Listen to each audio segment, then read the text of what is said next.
Welcome, everybody. This is the Rotary E-Club of Silicon Valley. Every week, we work to bring you inspiring stories from people all over the world. They are working to make their communities locally, globally, and digitally the better off for coming up with all sorts of innovative ways to help others out. We're part of Rotary International, 1.2 million members and 36,000 clubs around the world. And the goal for us, as always, is service above self, the motto of Rotary International. We believe that sustainable approaches to making the world better are the kinds of things that can capture the imagination and attention of those who are prepared to invest in making the world better. And I'm hard-pressed to name a better person to have talk to us about that than our speaker today, Jehiel Oliver. So Jehiel is from the United States, spent some time doing things that people might do in the United States, going to school, going into business, doing these things, and then decided that there might be a different path for him. You read a little bit about his introduction when you were coming to this part of our meeting page, but we will let him take it from there. Jehiel, we are so excited to have you. Welcome to the Rotary E-Club of Silicon Valley. Thank you, Rushton, and it's a pleasure to be here. My name is Jehiel Oliver. I'm the founder and CEO of Hello Tractor. We're an agricultural technology company based here in Nairobi, Kenya, with offices also in Nigeria. And we've been around for 7 years, and we came into the market because farmers across Africa and the emerging markets routinely plant late and undercultivate because they don't have access to the labor or the equipment that they need. Equipment for a farmer is really the lifeblood of their operation, and the probably the most important input to maximize their productivity, which means maximizing their income. And so the labor force relying upon agriculture in Africa, which is about 65 to 70% of all the labor force is engaged in agriculture, is struggling to improve their yields and really break that cycle of poverty because they don't have access to the equipment that they need. And making that challenge even more difficult is rapid urbanization, aging farm populations, further depleting the labor available. And so that means they're planting slower. They're relying on manual labor that's often not there. That's very expensive.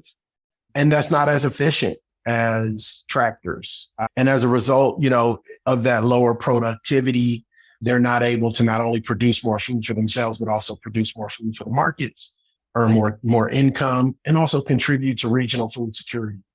Now, in most labor-constrained environments, agricultural equipment can help to fill that gap, but in sub-Saharan Africa, that equipment just simply does not exist at scale.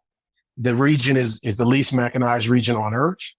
As you can see by this bar graph here, the continent averages less than 10 tractors per 100 square kilometers of arable land, the global average being 200. Right. So there's a lot of work that needs to be done. Just last year, actually, the continent sold only 15,000 tractor sales of brand new tractors. India alone did 950,000 units, just to give you a relative view of how bad this issue is. And a lot of it has to do with the growers are small and on these fragmented plots distributed across broad areas. The growers are low income, so tractor ownership doesn't make really a whole lot of sense. And even to access tractor services, because their plots are small, it's very, very expensive for a tractor owner to do that. And so that's where Hello Tractor came in with technology to solve this problem. We looked at how do you first provide technology to give confidence to a farm equipment owner to send their equipment to far off places to service farmers. We accomplished that through IoT. And then secondly, how do you ensure that they have a market of customers to service when that equipment is deployed? And that's where our marketplace comes in. So we first embedded all of our equipment owners with GPS telematics technology, which gives them that ability to track all aspects of their fleet through our management application. That gives them a line of sight on where their equipment is, how much work it completed on a daily, monthly basis, fuel efficiency and fuel theft, which is a big problem in our markets, operator performance. And then, as I mentioned, the ability to connect efficiently to community-based booking agents using our booking app to organize farmers in their community into groups, clustering the demand, ensuring that those bookings come in at economies of scale, so that when that tractor owner deploys that machine, 50 kilometers down the road, they know they have enough work to make it profitable to send the equipment. And then lastly, and most recently, we partnered with MasterCard and Moody's to launch a tractor finance app to deepen the credit markets, to finance more equipment going into this marketplace of pent-up demand for services. That tractor finance product, I'm going to talk a little bit about that because we're excited about it. It's new. And I think it's really, it closes the loop on the Hello Tractor story. Every single season, we have far more farmers booking services than equipment available to service the demand.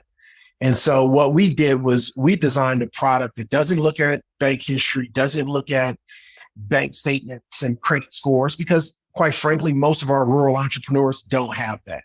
What we're doing is looking at these community-based booking agents and saying, hey, you actually have enough farmer demand to own your own equipment and successfully pay off that equipment with your network of farmers, servicing that network directly, as opposed to booking on their behalf.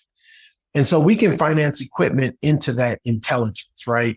And so we designed a very innovative kind of underwriting process that was done in partnership with Moody's, where we look at things like the serviceability of their book of business, the quality of the farmers in that book of business. And then we use our technology to track their performance in real time against what they've pre-booked as a way to monitor and manage their credit portfolio.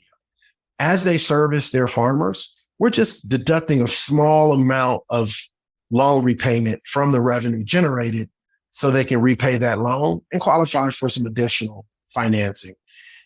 And so, we started with just a couple $1 million financing, less than 100 entrepreneurs. But that's such a small group is providing services for almost 50,000 growers, and with real impact across the supply chain. These growers are now, because they have access to mechanization, improving their yields, increasing their productivity by magnitudes of 132,000 metric tons. But underpinning all of that is the technology so that we can track and manage the asset, monitor the farmers that are pre-booked on that asset, as you can see. And these are the apps that our customers use to do both the booking of their farmers and manage their equipment. And then some dashboards that we've built on the financing side to monitor and manage not only the tractor usage, because every time that tractor gets used, a small loan repayment is owed back to the system, but also ensure that the tractor owner is successful. And if their productivity and utilization of the tractor dips, we can identify pockets of demand nearby to shift their equipment over to and service to get the usage up so they can continue to repay the loan on schedule and be successful. So over the last 7 years, we've really been focused on the base of the pyramid. 86% of our farmer population lives at or below the poverty line. And I think the statistic that I'm most proud of is over half of that group access tractor services for the first time through Hello Tractor. So we're getting really deep into the market, but using commercial levers to reach populations, communities of farmers that otherwise didn't have access. And it's having meaningful impact, not only on their communal food security, but also on their bottom line as they're able to generate more revenue off that plot of land. So that's Hello Tractor. I'm looking forward to answering any questions that you all have. I think I kept it below my 15-minute mark. Fantastic, Jehiel. Thank you very, very much for this information. Before we get into the Q&A, let's stop the screen share there. I want to introduce all the folks that we have on the recording. So if you are joining us and can turn on your cameras, that would be great, so we can get some waves as we go as well. In addition to Jehiel, currently in Nairobi in Kenya, we have Nick in Canada. We have Arnaud in France. We have Imad in Morocco. We have Heather in Mexico. We have Sviatko in South Africa. We have Olu in Nigeria. We have Martina in Spain. And in Italy, we have Cecilia and we have Angelica. So good to have such a wonderfully international crowd here. I am the sole representative of the United States of America, joining this recording, and excited about that. This, I believe, is the most international recording we have ever done. Now, I'll start the questions with this. You're talking about this very, very cool, innovative approach to addressing a need that has been out there for a long time. What you didn't spend a lot of time talking about is how you got to this point. How did you get to a point of being like, I should be in Africa and doing farm equipment stuff? How did you get there from where you started? Yeah, yes, rightfully so. I'm always embarrassed talking about myself, but I started off in traditional finance. I was doing investment banking and private equity for the first kind of half of my career. And it was a good learning experience, but I wasn't really motivated by the work, and always knew I wanted to do meaningful work. And in that industry, I was really just a cog in a very well-run machine. And I found out about microfinance. I read a book by Muhammad Yunus that my mom recommended to me. And I was intrigued at this idea of using commercial markets to solve deeply entrenched problems around poverty and opportunity. And so I actually started just freelancing as a consultant, working pro bono, just to learn more about the industry. Was offered some full-time opportunities. As we got into the financial crisis, my job went from this sucks to this really, really sucks. So I quit, and I put in my 2-week notice, and in about a month I was working in Afghanistan on a microfinance fund, investment fund restructuring. And that kind of kicked off my work in the emerging markets. And what I observed with microfinance institutions was they weren't working in agriculture. Most didn't because of the risk, but that's where the global poor earn their income. So I started investigating agriculture and finance and ways to support growers in a commercially sustainable and scalable way. That led to ultimately Hello Tractor. And we've been on that ride ever since. Fantastic. Cecilia in Italy asks about the cost of a tractor. So if we're looking at the different, things, but you talked about how it's not practical for a small farm owner in Nigeria or Kenya to be able to buy a tractor, right? What is the cost, and what is the cost relative to what people might expect to make in a year? So the tractors range. When we first started, we focused on really low horsepower tractors. They cost a couple $1,000, right? And depending on the market, that could be an entire year's, income. It could be more. And then they go up from there, right? From, a couple $1,000 all the way up to, tractors can go all the way up to hundreds and hundreds of thousands of dollars. But I think the sweet spot for us and what we've observed is what's considered compact or utility tractors. Small tractors tend to perform better in these smallholder systems. And with financing, it's less about the cost, the upfront cost of the tractor, which with the appropriate kind of financing, it's really about the cash flow that tractor generates as you service the demand, right? And so you want to make sure you're selecting the right equipment for the type of demand that you have. If you have a small, low cost tractor, you're probably servicing tractors in your general vicinity, farmers in your general vicinity. But if you have a higher horsepower tractor, let's say 75 horsepower, which is the most common on our platform, you're servicing the entire country. And in some instances, even crossing the border to service farmers in neighboring countries. Because this is the tropics, and you can pick up a lot of different work by going into different areas with different planting windows to maximize that return on investment. A small tractor can profit you at the end of the year a few $1,000, right? A 75 horsepower tractor, even after debt service, can make you $13,000, $14,000 if you manage it the right way. And so it's really just about finding that sweet spot based on who you intend on servicing and the nature of your contracting business. And we help our customers make that decision. And if they qualify for our financing, we offer them that as well to make sure they can build their fleet. Fantastic. Angelica, I know you have a question. Sure. Thank you. Yeah. First of all, thank you for sharing this with us. It's very interesting.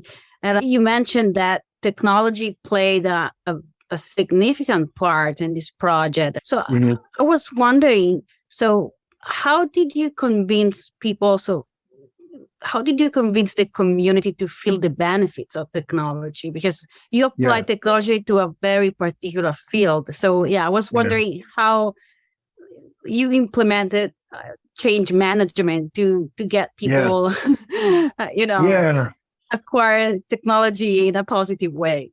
Thank you. Yeah, it's a great question. I think we started with first listening to the users and understanding what their deepest pain points are. We had our own motivations. We wanted to bridge that mechanization gap that exists across Africa. But we first had to start with, there's no tractors available. And for the tractors that are available, how do you convince these owners to go out and service these small farmers? So the starting point was, well, what are their problems and how can we engage with them to get them excited about Hello Tractor? That's where the fleet management piece came in. There's no technology for the compact and utility segment of the tractor market. That's 2 million tractors sold every year globally that look like tractors that have been sold, 50 years ago. Now, the bigger, higher horsepower tractors have all the GPS and really cool technologies, but we saw an opportunity to provide connectivity services because these tractor owners were really struggling with fraud. They're often not the drivers of their equipment. The drivers are going out doing work and underreporting the work to pocket the money, stealing fuel, all these problems. We saw that problem first. And then once we had them engaged as customers, we then introduced the farmer networks that were very well organized and said, hey, we noticed that, your tractor was inactive in October.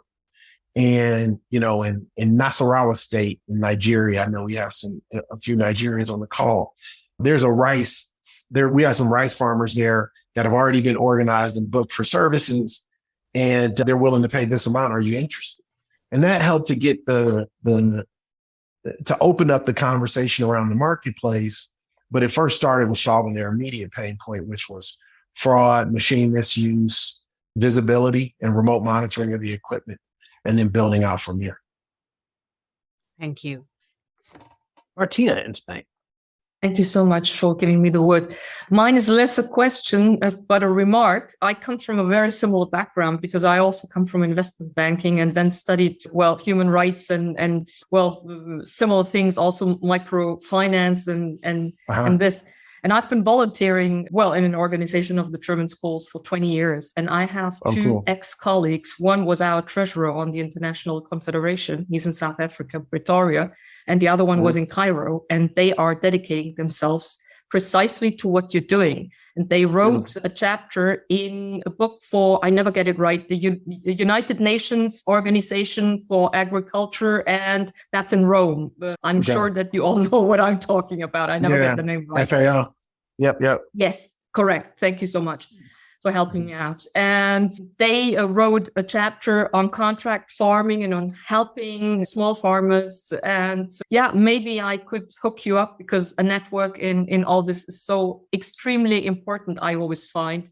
So if you'd like to, they are two amazing guys. And one also worked in Afghanistan, not only in Africa. And so, as you mentioned, I would love. For the CHIS, for the German Society of International Collaboration. I'm German of origin. I would love that. And just as an aside, my wife's name is Martha, but her family calls her Martina. So there's another connection. Okay, Perfect. cool. But I'm sure that Rushton can somehow connect us. Absolutely. That is a part of how these programs work. Is to wonderful. Great ideas connected however we can. Sviatko, I think you've got a great idea on the way. Thank you so much. Yeah, I have a question. Thank you so much, Jehiel, for this presentation. And it's so cool to hear about these ideas and how, very impressive, dedicated leaders like you are able to actually put them in practice. And now, hundreds of thousands of people are better off because of what you've put together. This must really feel amazing when you wake up every day and before they're energizing to what you do. Thiago, you're in the midst of it. It's kind of hard to lift your head up and say, that's interesting. How am I doing this? All I see is the disasters. I'm putting out fires every single day. I don't know. Well, you should take the time to actually appreciate the impact that you're having people's lives, real people's lives. Well, it is fun. So my question is about the farmers. Now, how are they organized in their farming community so they can take advantage of this service? Like, are there farming groups? Are there individuals that kind of help them get connected to the tractor owners to benefit from these services? Yeah, so we have these, and thanks for the question. We have these agents that are based in the community. Sometimes these agents are already engaged in agriculture. They could be extension agents from the government program, or they can be input sellers, or it could just be a young person with a smartphone that we targeted using Mark Zuckerberg to introduce them to this opportunity to earn income by bringing a valuable service to growers in their community. The important piece about that role, Fieko, is that the agriculture is all about relationships. You cannot, nowhere on earth that I'm aware of at least, can you build a technology-only platform in agriculture and engage directly with growers. All of these businesses rely on some human touch point, some trust network. And for us, it would have been impossible to build that organically. And so what we did was put together incentives to invite people from these communities who are trusted to leverage on that social capital that already exists in the community and align our interests with their interests, with the farmers' interests. And so that's how we were able to build out the network of intermediaries who cluster the demand to make sure that these transactions are coming in digitally and that are transparent. And that was our approach to it. Very nice. Now, Thank you. Heather in Mexico asks about water issues and irrigation. Now, there's a lot of water projects going on through Rotary around the world. Is that something that you've had to deal with amongst the fires that you put out? Was that one of them? Yeah, so we've been doing a lot in conservation agriculture and water conservation, protecting the water tables, but also building in resiliency for our growers. So educating growers on things like subsoiling. I don't want to nerd out too much on agriculture specific stuff, but there are certain things that you can do on a farm to protect the soils, to protect our air and reduce the amount of carbon being emitted into the environment. And then also from a water management perspective, ensure that, things like the hard pan are broken. So when it does rain, that soil can absorb the water. The roots can then access the groundwater. So if there's a drought, the farmer can still have a productive season. Or if it rains too much, you can minimize puddling on the field, which is also a good kind of water resource best practice. And so, we work through a lot of partners. We do a lot of step down training ourselves, particularly through our agent networks. And then we also provide thought leadership, working with the big ag research institutes like CIOP. We're working on a project right now, CIMMIT, which is one of the big Green Revolution institutes, won a Nobel Peace Prize few decades ago, actually. And yes, it's exciting, but it's also tricky because you want to introduce things that are great for the environment, but also don't hurt the farmers' pockets because they're not the reason for this problem that we're in, right? Climate change is not because of some farmer in rural Africa, okay? It's because of where we're from. And so when we introduce new approaches that are good for the environment, we try to find those that are also good for the farmer's bottom line. And fortunately, there are those sweet spots where those things can intersect. And that's where we double click. All right. Well, one more question before we wind down the recording. I think of Dr. Ernesto Ciroli and his TED talk about listening to the people that you're trying to work with and help. And here you are coming from an American context. You're stepping into, I believe Nigeria was first, right? And clearly to be helpful to them, they have to trust that you're listening. What was your process for getting to where you and they could really work well together? You could learn from them and figure out what you might have to offer them.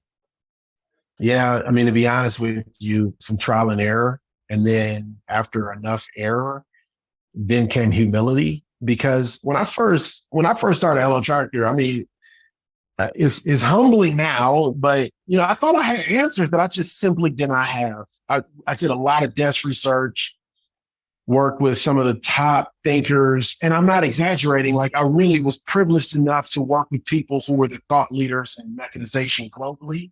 They said, this is what you should do. This is the prescription for solving Africa's problems. And I took those ideas with me, and with little humility came and tried to push them down our should be and would be customers' throats, and people weren't interested. And so and part of it was things like that I already touched on, like pushing low horsepower tractors that had success in markets like Bangladesh and some of the other large rice producing countries, India, China, that weren't as suitable for broad usage in Africa. And it took a while for me to listen to the customer and eat a little bit of humble pie. But once I did, I realized, the customers want the fleet management technology. Martina was asking about introducing new technologies and the difficulties around that. And so listening to the customer, they gave me the recipe for success because they know what they want, and we offered it, and then innovated around the edges, right? Because we still want to do something different. We don't want to just give, we see ourselves as innovators and hacking a market.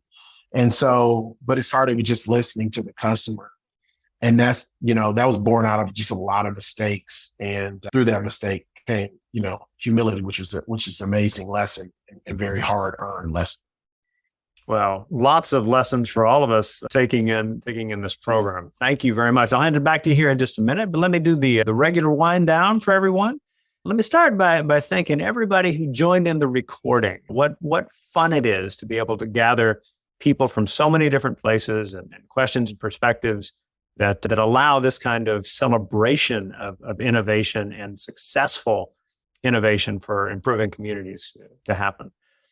If you are joining us, two things we ask that you do. First, a little bit farther down the page, you're going to see a place that is the attendance, right? And we'd love to know that you're here. We're not going to spam you or anything like that, but if you put in your email address properly, you'll get a little note from us. And if you are visiting Rotarian, you can use that note to pass along to your club secretary to make up a missed meeting for your club. Additionally, at the bottom, you are going to find our forum, the Discuss, DISQUS forum, for you to be able to share your thoughts. What kind of things come to mind having watched this program? What other things in the meeting drew your attention in some way? You can respond to comments other people have left as well. We hope that you'll engage with us there. As we always like to do, we hand it back to our speaker for the final word. Jehiel. Yeah, I just want to first thank everybody for the platform, for the great questions and the engagement. If you're interested in learning more about Hello Tractor, I left the URL for our website in the chat box, www.hellotractor.com. I also left my email. So if you have any other questions, please reach out. Or if you're interested in working with us and furthering our mission to solve a pretty pressing problem across not just Africa, but the broader emerging markets, we'd love to hear from you and work with you all. So thank you so much. Wonderful, Jehiel. Thank you. And for all of you who have joined us, thank you for taking your time to spend a half hour with the Rotary Club of Silicon Valley, and we look forward to seeing you next week.